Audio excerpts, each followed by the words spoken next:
Is you? It is what it is. That's quite fine, Madam President. Madam President, based on the clinical nature of my presentation this morning, I foresee or I anticipate that I am going to need some extra time. But let's see how it goes.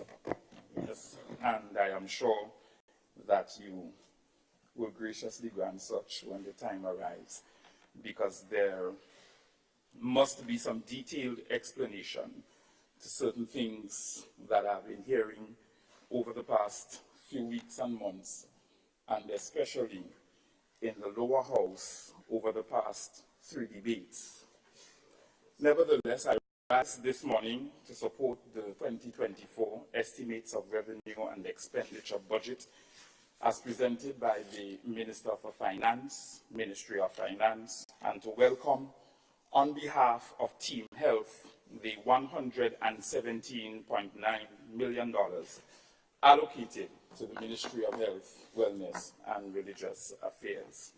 I first of all want to start by giving thanks to Christ, who is the head of my life, and who ensures that he guides me in every season by his grace.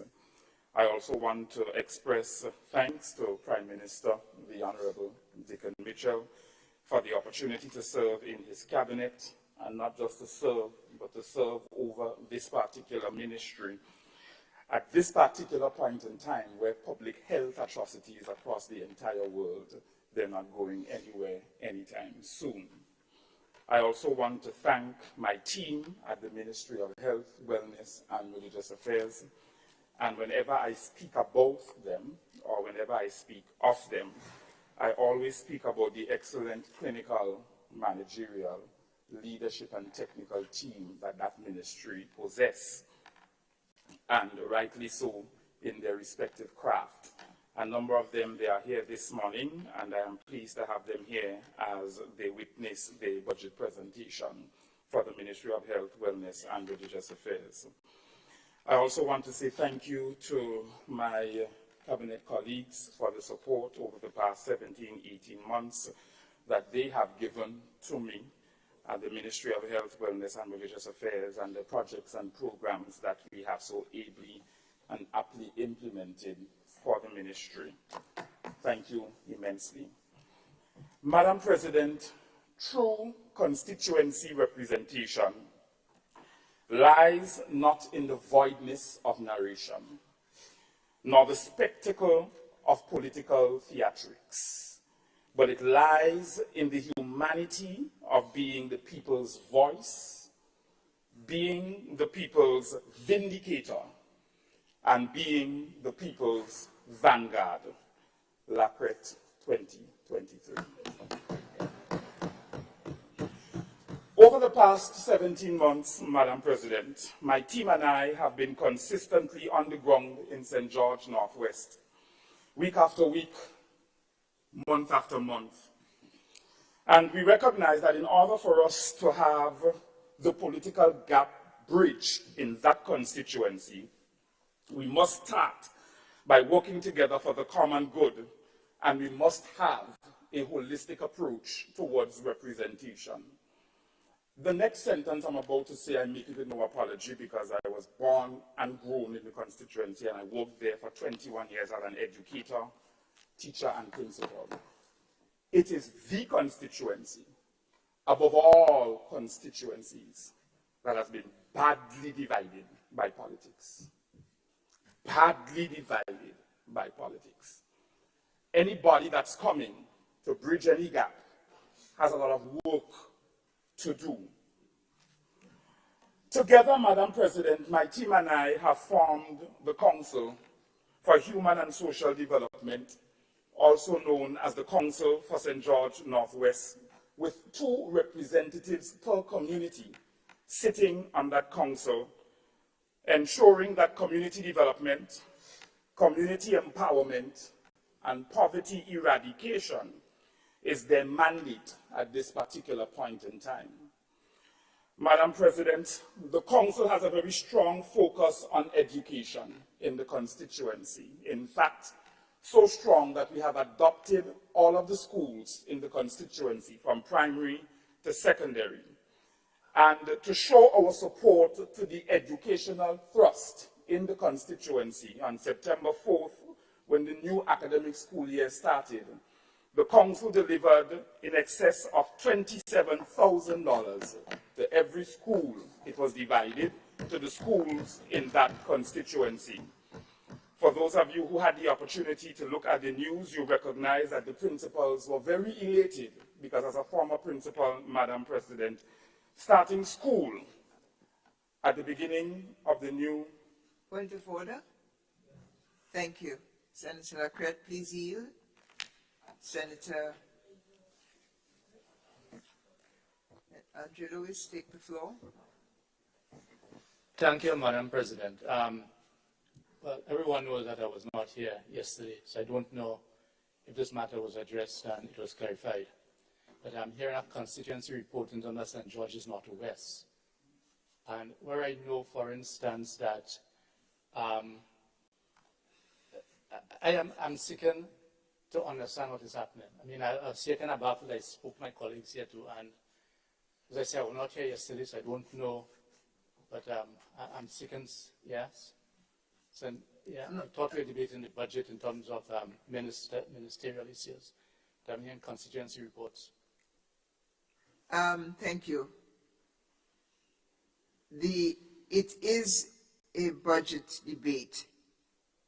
I have noticed that different speakers will speak about what has been accomplished in their constituency under the conversation of the previous budget and that achievement as it relates to the budget under consideration now.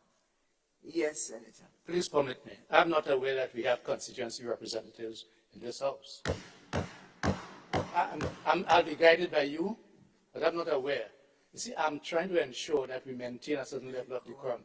The Senate has been respected and has been identified, has been different to the other place. And therefore, I think it is important for us to address issues very early. I am not aware that any one of us here, now, I have constituents, not a constituency. I mean, I represent Labour. But when we start speaking about the political divisions in terms of our islands are divided, in terms of constituencies, as far as I'm aware, this is for another place. If I were to use a local colloquial. So I just thought I should, and I'll be guided by you. Thank you.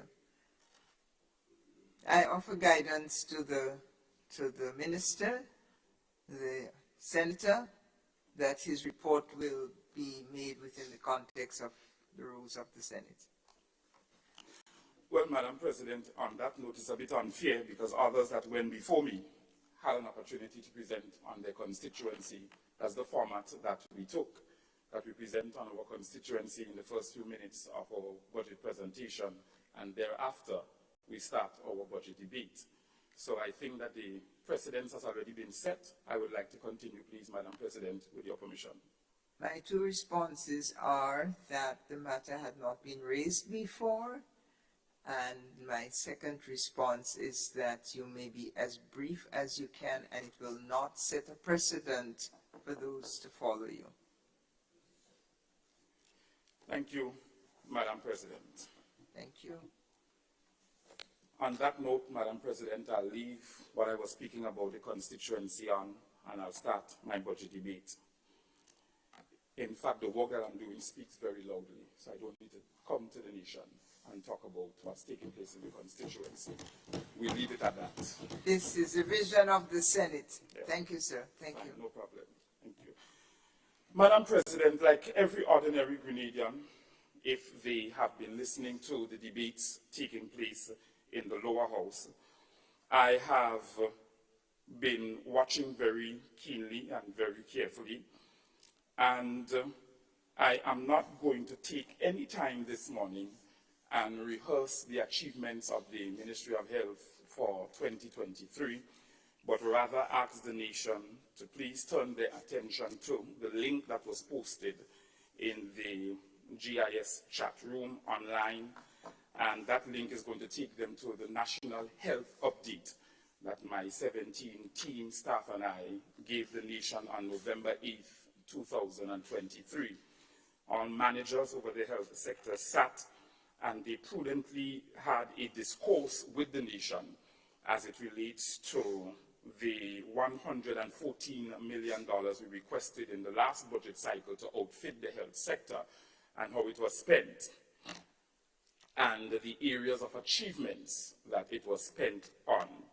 So the link has been posted multiple times, and the nation can turn their attention to that link. And it's a 3-hour update, and they can definitely review and thereafter make or draw their conclusions.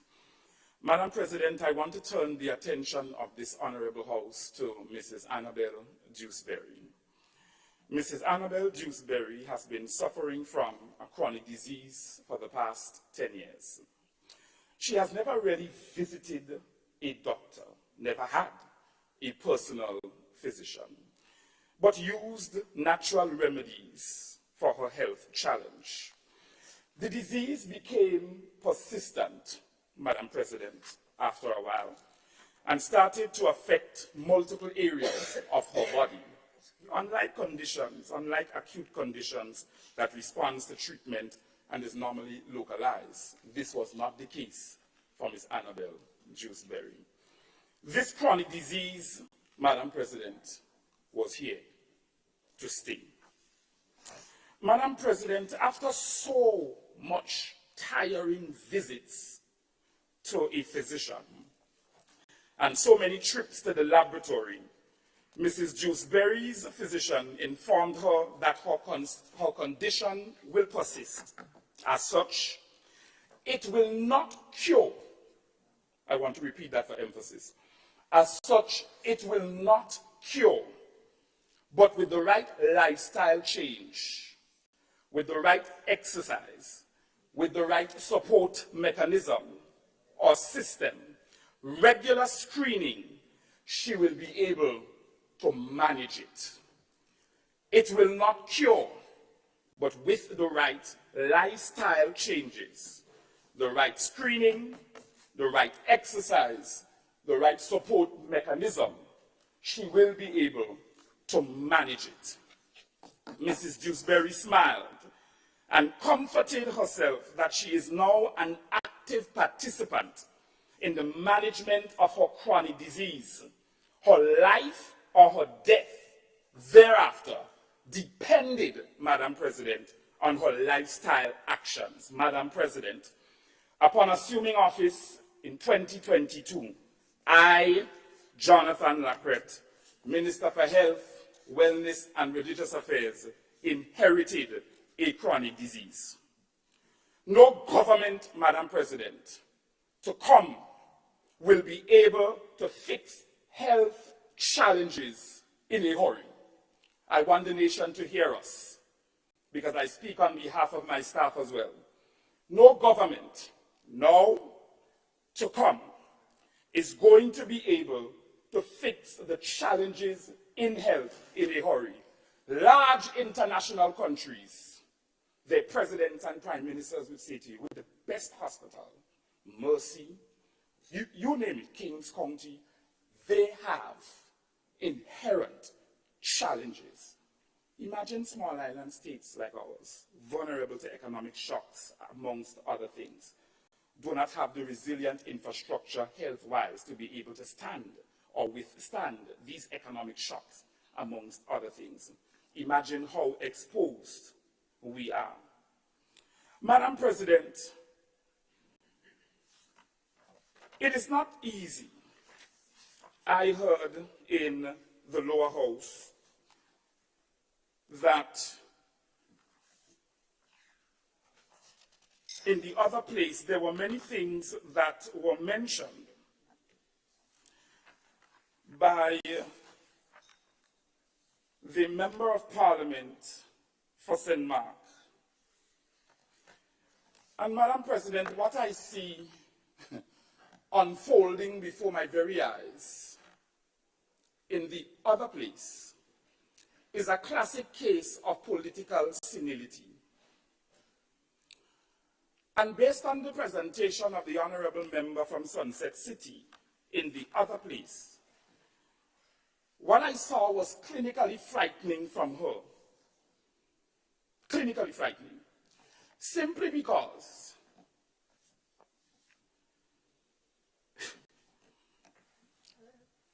It is not easy, Madam President, because a lot of things were said. Because you run up in the Parliament of Grenada, former Minister for Health, run up in the Parliament of Grenada to tell the nation on many occasions, no medication, the mantra of the opposition, no medication, no this, no that, etc. But what I hear, Madam President, coming from her is the diary of a mad black woman. Because it is not easy to live, Madam President, in the shadow of a man for over 20 plus years. You give him your blood, you give him your sweat, you give him your tears, and not even be considered for political leadership. Let's talk this morning.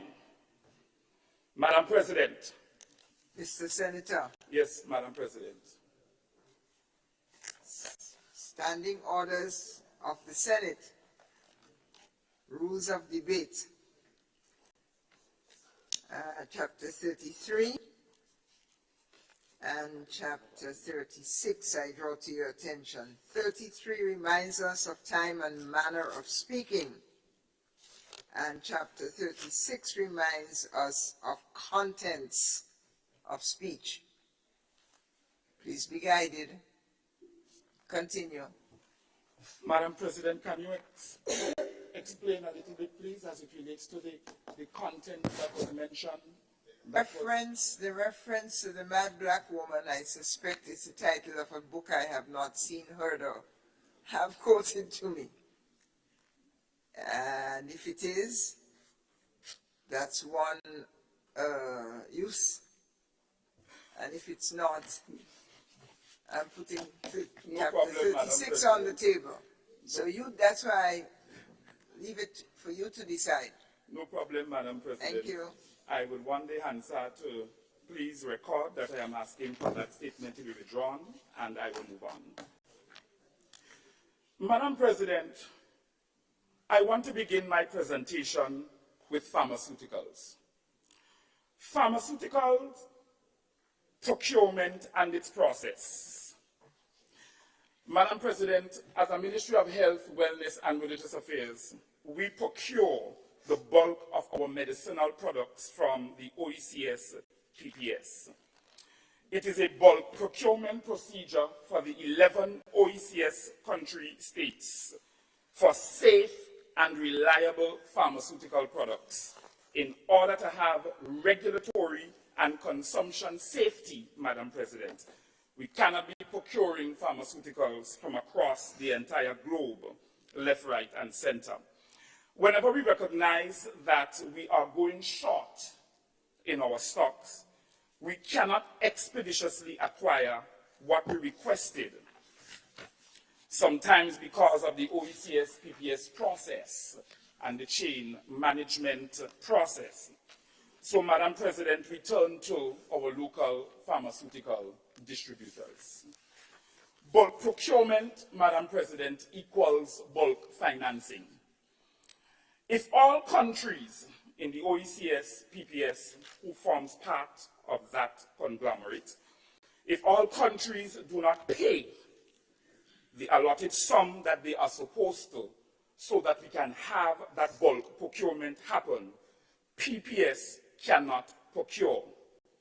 In 2021, September, I believe, we recognized that by June 20, in 2022, September, we recognized that by 2021, September, yes, correct. We recognized that by in 2022, we recognized that we were going to need pharmaceuticals by September 2022. So we made a procurement request in February, and we received it in June, 4.5, almost 5 months later, because sometimes the procurement request takes long. Madam President, apart from that, we currently use the OECS PPS formulary. It is no secret that we're now building our own national formulary because we don't have one. So we have been using the OECS PPS formulary, and there are some pharmaceutical products, Madam President, that the OECS PPS does not procure. That means that we have to find other alternative forms of acquisition for these pharmaceuticals. The same suppliers for OECS PPS are the same suppliers that we use, Madam President, as a Ministry of Health, Wellness and Religious Affairs, because they have already been vetted by the PPS, and thus it is safe for us to use the same suppliers. It must also be noted, Madam President, that on the global front, there is a ban on certain essential medicinal products being imported into various countries. And there is a particular reason for that, Madam President. But, Madam President, greater than the procurement of pharmaceuticals, the operating structure must be there for the central medical stores to be able to function effectively. So we have one procurement officer upon assuming office, no procurement board upon assuming office, no standard inventory system upon assuming office, no standard tracking system upon assuming office, no general manager upon assuming office, no national formulary upon assuming office, and the list can go on, Madam President.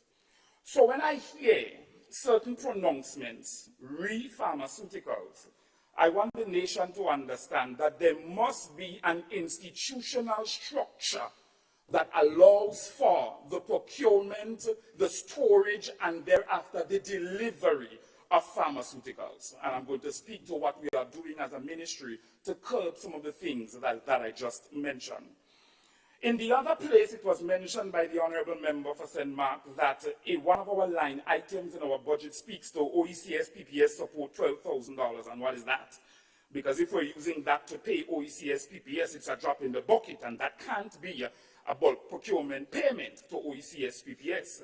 Madam President, this is the rebate that we receive from OECS PPS on an annual basis. It cannot go on any other line item, so it stays there until we have or find use for it as a Ministry of Health, Wellness and Religious Affairs. It was mentioned, Madam President, in the other place by the Honorable Member as well for St. Mark, because I want to be able this morning to debunk certain things so that the nation can have a full understanding as to where the Ministry of Health is. I remember when we came into office, Madam President, there were a number of ministers who graced the public with their presence and gave a full update as to the state of the ministries that they are now overseeing, and also the state they formed the ministry in. Our ministry was one of the ministries that did not give the nation an update as to the state that the ministry was in. And that was deliberate by my judgment, of course, because I felt, well, you put yourself up for the job, you got the job, and whatever you meet, you just deal with it and you move on, you do your best, and at the end of the day, you move on. But I mentioned the case of political senility because when persons have served in the very same office, and then you leave the same mess for somebody else to come and clean it, and then you come in the Parliament of Grenada and make it look as though you forget what processes and procedures it entails in order for the country to be able to procure pharmaceuticals. You make it look as though you forget the state you left hospital and community services in. You make it look as if you forget the state you left general health and administration in. You make it look as though you forget the state you left ecclesiastical affairs in. Senator Lacrette, Madam President. this budget has allocated $100 million to the Ministry of Health, Wellness and Religious Affairs. Yes, Madam President. We would like to hear your comments on that. That's what I'm commenting on, Madam President. I'm getting to it. Okay. Thank you. Madam President, I am presenting on my budget, but this is my preamble to my budget. Just watch the time then. So, Madam President, as I give the history and some context to the current allocation of the budget, I would like to do so because I always ensure that there is context to what I'm about to say. So in 2014, Madam President, the outgoing Minister for Health at that particular point in time left some very important exit documents with the Ministry of Health, Wellness and Religious Affairs in the formation or format of an exit report. So in November of 2006, Madam President, the government of Grenada, they contracted KPMG, and the reason for the contractual agreement or arrangement or service was to develop a remuneration policy and pay and grade system through government of Grenada so that they can attract and motivate quality and competent public officers in the Ministry of Health, Wellness and Religious Affairs. There is a national strategic plan, Madam President, for health 2006 to 2010. It's a situational analysis that was done by Nuffield Center for International Health and Development, University of UK, Leeds. And this national strategic plan for health, Madam President, speaks to a number of things. It speaks to primary health care structure and infrastructure. The paper speaks to the development of an EMS system that is needed for the health sector, amongst many other things that we are now grappling with, Madam President. And if that is not enough, Madam President, we have a 2007 report by the Acting Chief Nursing Officer reporting to the PS as it relates to the state of health care in the Ministry of Health, Wellness and Religious Affairs. That was since 2007, Madam President. Everything is listed here, from the various departments in the hospital, theater, operating room, outpatient departments, etc.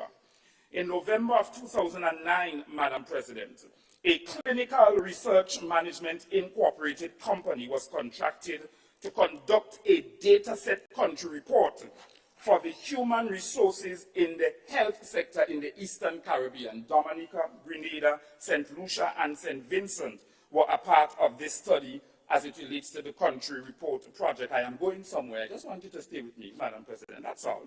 As it relates to the country report, everything under the sun, Madam President, that these consultants could have found wrong with our healthcare sector was listed in detail, excellent profiling of our healthcare sector. The Audit Department report of Hospital and Community Services, 2009, page 9, Madam President, speaks to a number of things, and I would read. Laws and regulations governing the operations of hospitals in Grenada are outdated and must be reviewed urgently. Also, the management of the hospital must develop and document policies and procedures to guide the financial operations. Mechanisms should be put in place to ensure that officers are familiar with the policies and procedures which cover the area of operations. There was no evidence under regulation and policies, no evidence of documented policies and procedures to formally guide the process and operations of the human resource management of the hospital. Ministry of Health Draft Corporate Plan 2012, Madam President. This plan spoke to the structure for expanded services in the healthcare sector, primary, and it gives a pathway for primary health care, improved working conditions among staff, pay and grade scale, dissatisfaction of workers, etc. So I go back to my previous statement when I said, Madam President, that what we inherited, because I must build a foundation, because what we have is not a foundation. And what we have been doing for the past year as a management and a policy team is digging up what is there, but there's nothing there. There's nothing there. So when I hear certain pronouncements being made in the other place, you can't decimate a sector. Madam President, all of this literature, and if you think that is bad, you can't decimate a sector and then expect somebody to come with the Lazarus factor and raise it from the dead. That can't happen. And if you think that is bad, there was much talk, Madam President, about human resource in the public service. Everybody talking about we don't have enough nurses. We need orderlies. We need more doctors. Where is our medical school, Madam President? Where is our nursing school? I want to ask the country if they know, because I don't know.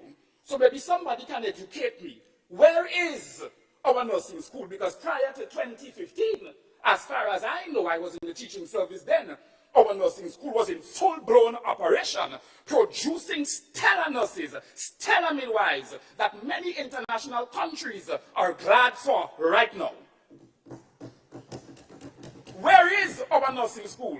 The nation got up one morning and just knew that no nursing school, no Grenada School of Nursing existed no longer.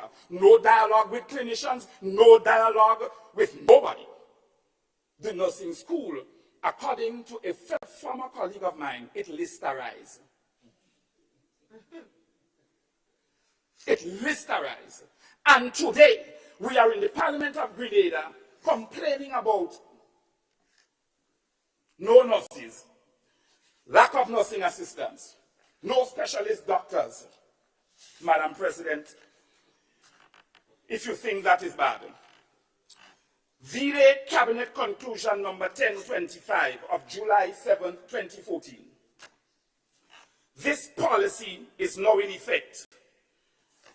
The previous administration, Madam President, permit me through you, is responsible for what I term the rum shop policy 3 for 10. This document, Madam President, speaks to the policy statement says, and in my humble opinion as someone trained in the development of policy, this is a statement of position because it does not have the characteristics of a policy statement. But the policy statement says, government will implement a strict attrition measure across the public service. When persons leave a job for any reason, the filling of this position will not be automatic. On average, every 10 persons leaving the public service, if deemed necessary, no more than 3 will be replaced. And we wonder where our human resource problem came from.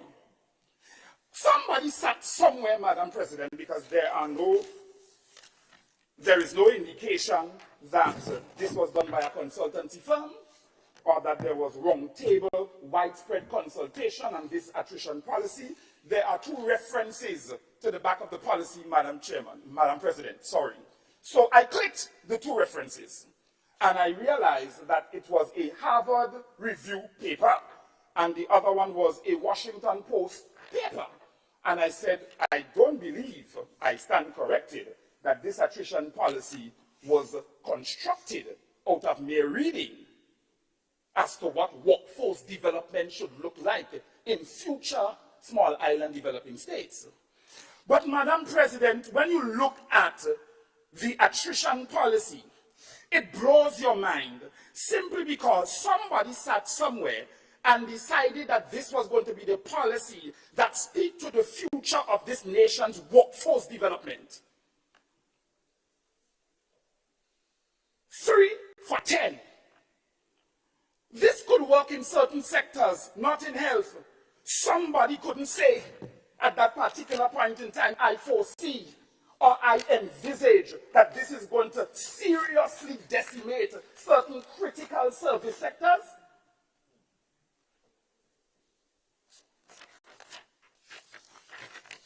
Under applicability, Madam President, this policy applies to all ministries and departments within the public service. The disciplined forces, police and prison are exempt. Fine. But for me, that could have said police and prison, all healthcare workers. Police and prison, all healthcare workers. So when we run up in the Parliament of Grenada, to make the nation feel that there is a health minister that's sitting over the Ministry of Health as the policy lead that is incompetent, I do not take offense. I am saddened. I am saddened Because this attrition policy was not done under this previous administration, nor the previous NDC administration. VDA Cabinet Conclusion 1025, July 7, 2014. I am a researcher. I worked with all my research documents this morning, Madam President. You did it. You have us where we are. Lack of human resources, no Grenada School of Nursing, and then you run up the Ministry of Health chest.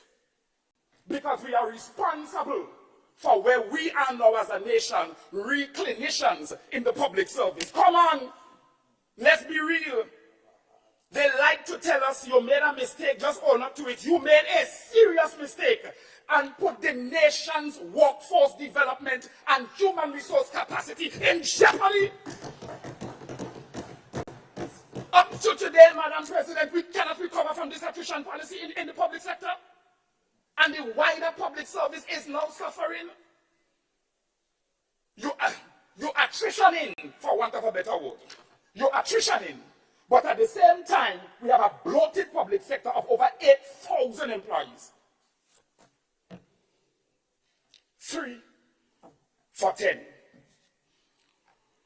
Madam President, the permanent secretary in 2019 for exit report, whoever sat as Minister for Health around that particular point in time when that PS Peters was exiting the system, re-retirement, she left a very detailed and comprehensive, chronological, step-by-step, line-upon-line report as to the areas of health that needs to be addressed. Madam President, social media, strengthening capacity within the HR department at the administration level, implement changes in the hospital administration to support delivery of hospital services, ongoing regularization of nursing staff. Why are we still here? I must build the foundation. Why are we still here? Ongoing regularization of pharmacists, commence regularization of house officers and district medical officers, implementation of the HRH policy and plan, strengthen procurement unit for the management. We're just trying to strengthen our procurement unit. This was flagged since 2019. What have the health ministers been doing then?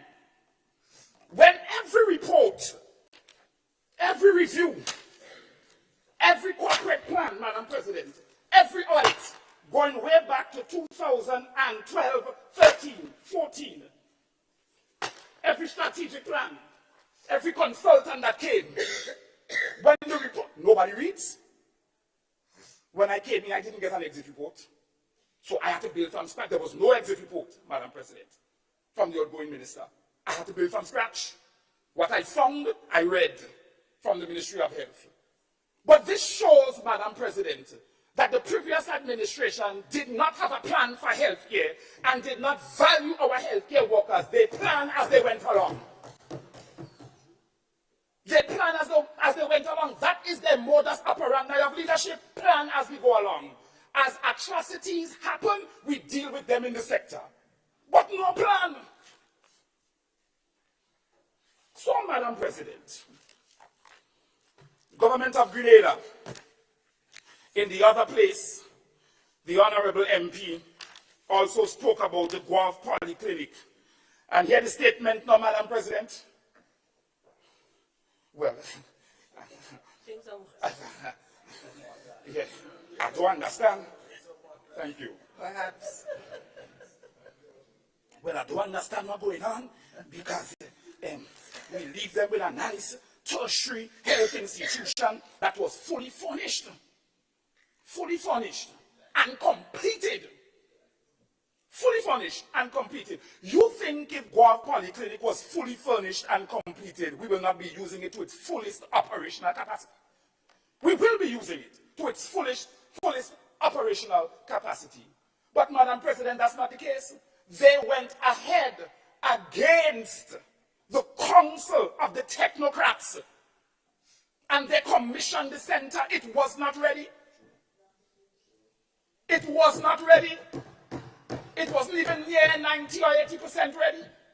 So when we came in and the astute permanent secretary for hospital and community services, she's here, One of the first things that she did was to do an institutional capacity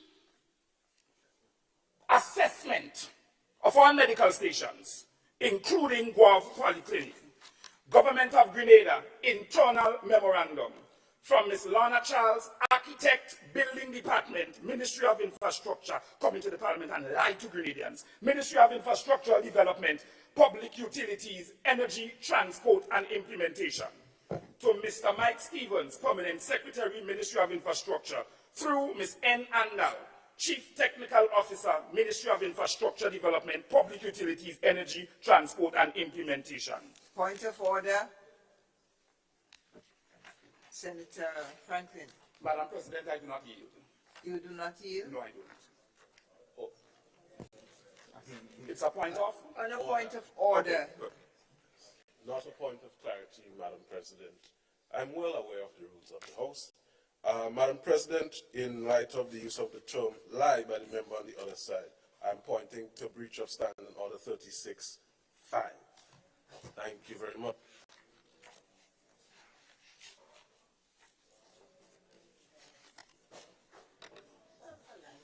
Madam President, may I continue? Yes. Thank you.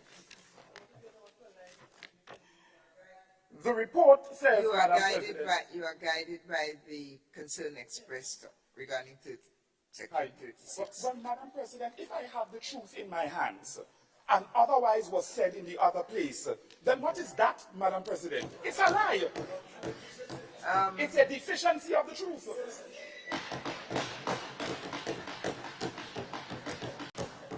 Madam President, in the other place, this statement was made. It's on record on GIS. I went over the tape because I wanted to be very clear with what I was saying. If I am going to quote the individual, we left a very nice tertiary health institution, fully furnished and completely finished.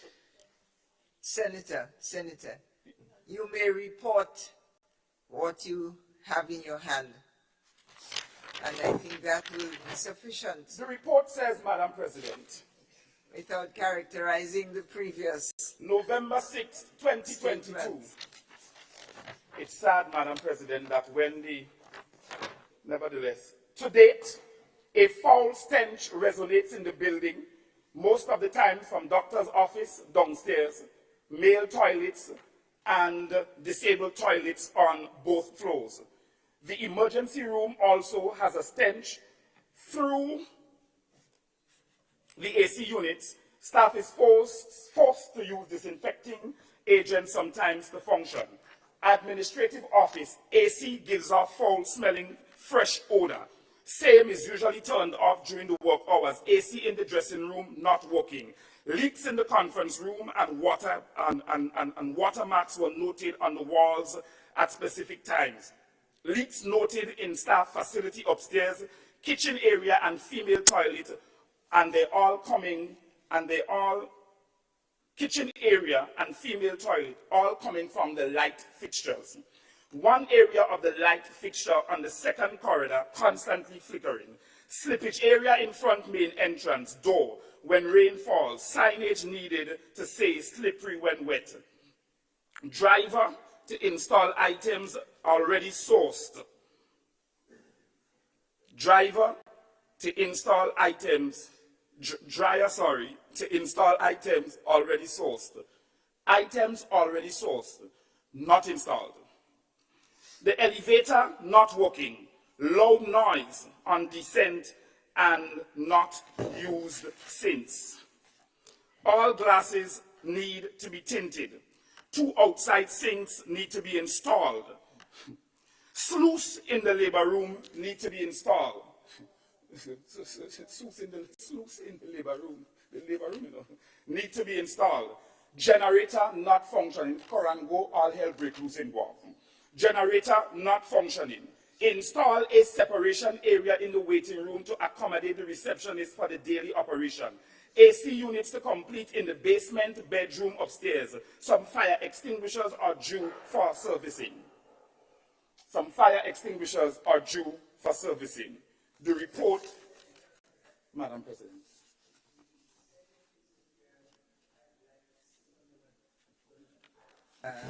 Senate is briefly adjourned. I want to see you and the Leader of Government Business in my office immediately.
Setting team and district tier 2. Yes, must know the history of a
Please be seated.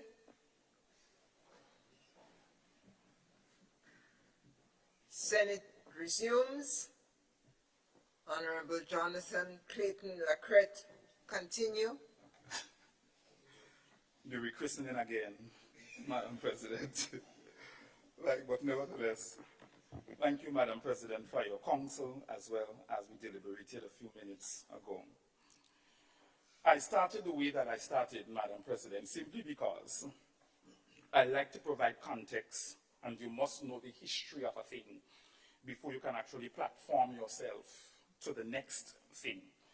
And as a result, giving that kind of chronological structure and framework to where healthcare was and where healthcare is to show the entire nation that we have not gone very far as it relates to healthcare, even though successive ministers have sat, staff has changed, etc., over the years in the sector, that we're still at a place where we are nursing a chronic disease of a sector. And that is the platform that I wanted to set, and also debunk some of the things that were said in the other place, because they are erroneous. And as a result, when you understand what you're dealing with as a sector, you do get passionate, because it starts from somewhere to get to somewhere. And if there is no foundation, you cannot build effectively. So one of the first things that you have to do is to dig up the foundation in order to be able to find the bedrock of the soil so that you can now lay a proper foundation and move on. With that said, Madam President, healthcare is going to take some time to fix. Human resource, technical, operational abilities, structures and procedures, it's going to take some time. Well, this government, it will take this government some time to fix. Nevertheless, Madam President, Ministry of Health, Wellness and Religious Affairs 2024.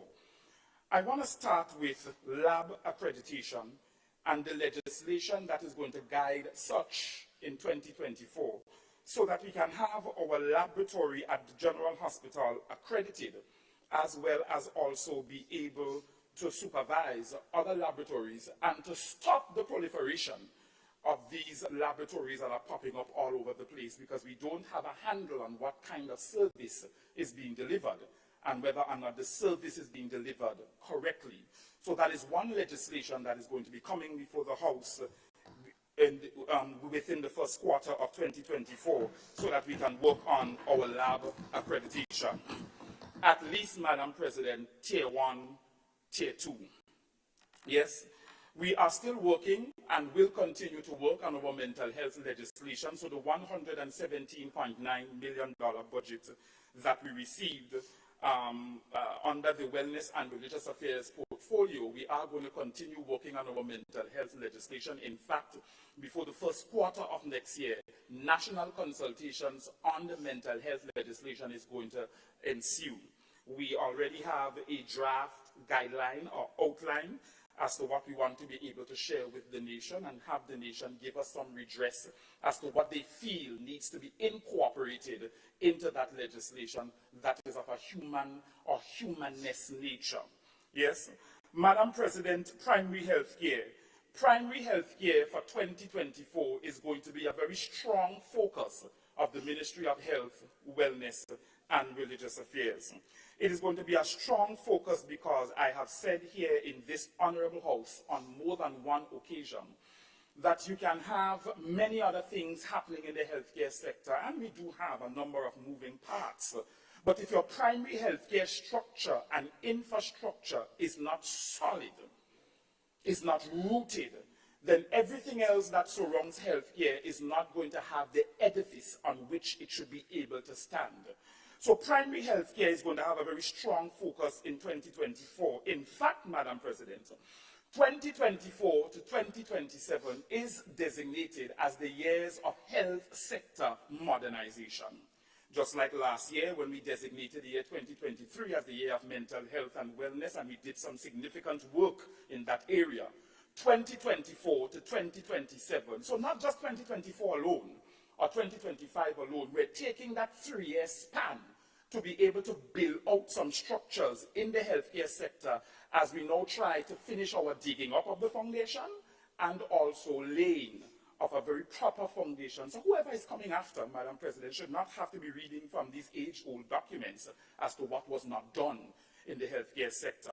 So primary health care, as it relates to our district wellness councils and primary health care teams, we are going to continue the building out of the district wellness councils and primary health care teams in the various parishes. We have done so already with primary health care team and district wellness council in the parish of St. John and St. Mark's, amalgamated together as District 1. And the team has been doing some significant work there and will continue to do some significant work, but we want to feel them on the ground in the 2 parishes or in the district. And as a result, we are going to be working extremely hard to ensure that that team is seen, not just heard, but they're seen and that you feel their presence as a district wellness council and primary health care team. The HEARTS program is going to be a very prominent feature of our primary health care structure for 2024. It's an intervention to provide hypertension and cardiovascular disease management in the primary health care setting. Our school health program is going to start next year as well, and an expanded version of that, I may add, as it relates to nutrition education, hearing screening, eye screening, etc., because we know sometimes at the primary or even the secondary level, we have a number of children who have defects in those 2 areas, their hearing and their seeing. We are going to see the continued upgrade and or smarting of our medical stations throughout the entire year, and that's one of the reasons why we have the $27 million savings, Madam President. We can smart what we don't have the scope of works for. Yeah, so we have a number of scope of work submitted, and we understand the challenges from our sister minister, the Ministry of Infrastructure. But we wanted to be able to start at least 6 more medical stations before the end of the year, because we did 6 within the first year, but we were unable to, because if we don't have the go-ahead from that particular line ministry as it relates to the scope of works, we can't. Yes, Madam President. So by the first half of next year, we are definitely trying to see how we can have the Guelph Polyclinic fully operational and functional. It's something that my PS and I have started a discussion on. It's going to take some real rigorous movement to get that done. But we believe that some of the medical stations that are done for smarting, reconstruction, etc., Grand Bra expansion, such as Health Complex, the Honorable Minister for St. Patrick West, I believe, mentioned it in his presentation in the other place. We want to be able to have these strategic health centers fully functional and operational to take the burden off of the tertiary health institution at St. George, which is the General Hospital. So the nation will see, and these projects are funded under CDB, some under CDB, some under World Bank, Madam President. And one of the reasons why you have so much savings as well is because some of these projects, Madam President, the infrastructural parts of the project, they're done under these regional and international cooperations. So as a result, you have these savings. And Madam President, savings does not necessarily, I find savings is a good thing. Savings does not necessarily mean that work is not being done. It doesn't. And for the sector to be able to save, it doesn't. And I don't like the notion that was being put forward in the other place. It doesn't. So we can now take that savings and put it towards other things. And savings does not mean that you take that and outfit the sector with pharmaceuticals it does not have. Because there is an allocation for pharmaceutical products to be acquired. So, Madam President, you will see, as well as the entire nation, the continued upgrade of our medical stations. And I spoke about Guelph Polyclinic.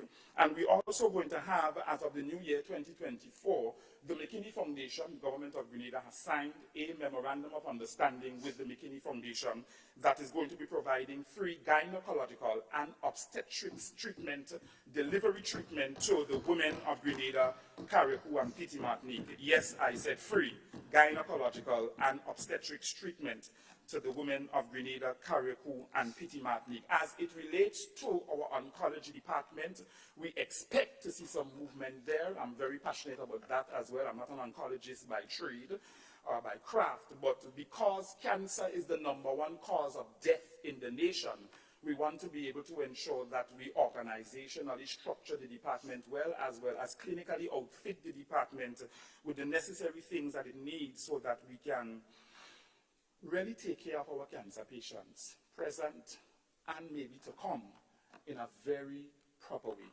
Madam President, that persons don't have to be on long waiting lists, etc. And having to go to the private sector can be extremely financially burdensome to get the clinical redress you need.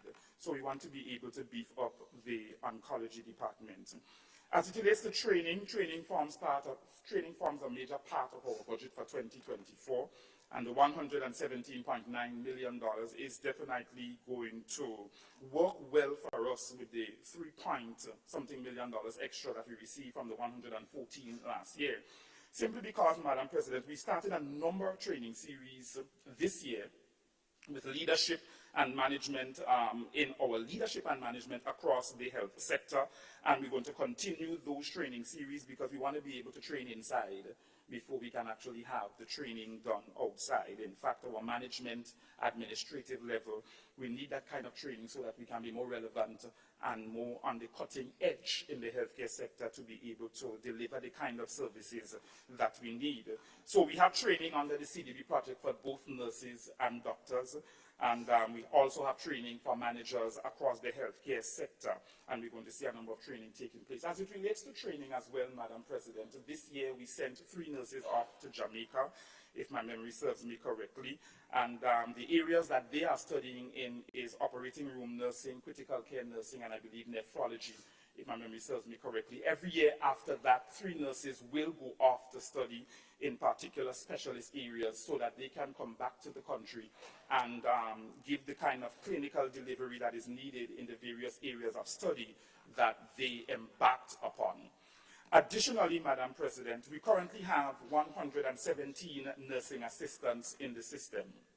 I know that a lot of persons have been asking, what are we doing to build back the nursing capacity in Grenada? That's a very serious eyesore for a lot of Grenadians, and a burning issue for our nursing council and everybody across the sector, because doctors can do without nurses, nurses can do without doctors, and the nation can do without its nurses, yes, as the bedrock or foundation of the clinical environment. Well, Madam President, a number of persons, we sat as a policy and management team and we said, you know what, we need to be a little bit more aggressive with outfitting the nation with the necessary nursing skills that it needs at this particular point in time. And I want the nation to understand, Madam President, we can't, it's not like walking on the street and picking up a young man and saying, come, I want to train you as a post boy to deliver meals in the community of X, Y, and Z. It takes 3 to 4 years to train a nurse, so this is going to take some time. I can't pick up somebody off the street and say, come, I want to, it's not like taking someone and training them for 6 months and then giving them a certificate and say, you're now a Stevie Doe. It's not like that. It takes 7 years to train a doctor. And if he or she wants to specialize maybe another year, year and a half or 2, it will take some time. So as a result, Madam President, we have 117 nursing assistants currently in the system. As we sat as a policy and management team, we decided to engage these nursing assistants, although some of them, they have been requesting scholarship so that they can upgrade to the BSN level. And we said, you know what, we're going to have to bite the bullet and budget for these nursing assistants so that they can receive a free scholarship to attend St. George's University to be upgraded to their BSN level. Madam President, approximately 25 to 40 of these nursing assistants, the possibility exists in our dialogue with SGU week before, that 20 to 40 of them may start in January, at least the foundation course first, and then start the full program in August of this year, next year, 2024. I think that deserves a table knock because, we can't draw all 117 out of the system at the same time because we're going to further worsen the gap that exists. So we have to clinically ensure how they go in tranches. SGU is assisting us in putting a program together that would allow possibly for them to work during the day in the system and maybe have school in the night, so something of the sort. But we are in dialogue and we're working out the arrangements. But come hell or high water, these nursing assistants are going to be trained as of early of next year so that they can, in the next 4 years, be able to deliver 25 to 40, Madam President, is a lot compared to none. Plus the 3 that's going off every year to specialize. I am really particularly proud that as a sector, as a ministry, my team and I, that we're able to actually give this kind of thrust to building back the nursing capacity in the country. And we want to say thank you. We want to say thank you to Dr. Glenn Jacob, SGU, and Dr. Lindsay, SGU, Dr. Eugene, SGU, for the meeting that they held with us, and they're doing everything within their power to facilitate these nursing assistants as the government of Grenada provides full scholarship for them. In 2024, Madam President, we also budgeted in the $117.9 million, we also budgeted for the establishment of a National Health Inspectorate. So there are a number of young persons, and that's under allied and professional healthcare services. There are a number of young persons that are going to be asked to come so that they can be trained. I beg your indulgence, Madam President, seeing that so much time, Madam President, was taken away from me previously. I beg your mercy and your compassion. Senator Lacrette, you may throw yourself on me, on my mercy, I mean. But you have spent a lot of time that otherwise could have been used, but I will nonetheless grant you 15, not 16 minutes more. Thank you, Madam President. Continue. Much appreciated. So under Allied and Professional Healthcare Services, as I said, the establishment of a National Health Inspectorate is one of the things that the country will see coming out of this $117.9 million budget, simply because, Madam President, we recognize that as it relates to allied health, there are a lot of things that are happening that is not within standard, and we need to be able to inspect all health facilities under our auspices and outside of our auspices as well. So there will be some amendments to the legislation where that is concerned, so that the Ministry of Health can be the custodian or the vanguard of these health care delivery operations or institutions, so that we can have a handle on some of the things that are happening